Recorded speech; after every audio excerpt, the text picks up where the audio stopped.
Ngayon, siyempre, alam naman natin bago ba si Lance, pero may understanding kami, yun ang sabi ko. Nagkita ako at sinabi niya, Emyo ba to? Magulong usapan! hindi, kasi dito, yung tawag mito lalo sa ating sa Bisaya naman, ang tawag doon, murag uyab. So, that's all lang.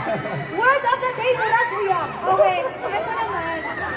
Sa sobrang success ko ng teleserye, anong feeling na tinatangkilik talaga yung love team ng Biscuit? What can you say about the fans? Una sa lahat, if you went for the whole cast and family of Forevermore, the whole team, hindi po magiging click yung love team namin. So para sa akin, it's the whole team effort. Kay Direk Cathy, Judge Jai, kay Sofia, tsaka sa amin ni Agnes, kay Kuya Bang, sa lahat, kay Direk Cathy, guys, maraming salamat. Tsaka sa fans, kundi dahil sa inyo. Hindi kami magiging #1 Forevermore. First, solid. Para sa akin, ito pinaka-solid show para sa akin. Pinaka-close sa puso ko. At ito pinaka-fun show para sa akin. Tsaka yung mga cast members, sobrang solid yung asawa.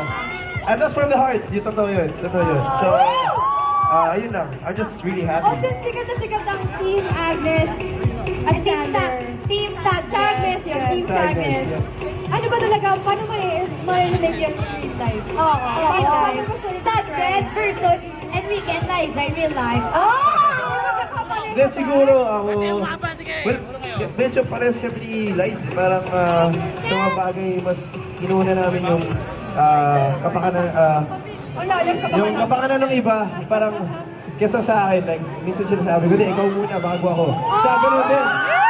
Ikaw muna bago ako. So baliktad. So at least, kung sinabi ko ako, ikaw muna bago ako, at sinabi niya ako muna bago siya, di patos lang. Actually, totoo yan Kasi parang napansin namin talaga kay Enrique and Liza, family first daw talaga sila. Can you tell us kung ano po yung dapat abangan sa Forevermore? Mga hint. Well, as you can see, nandito si Kate ngayon. Tingnan natin, baka makamit siya. Pero syempre, Kuya Ken, may surprise ka pa. Syempre, fans day mo ito. Kailangan mo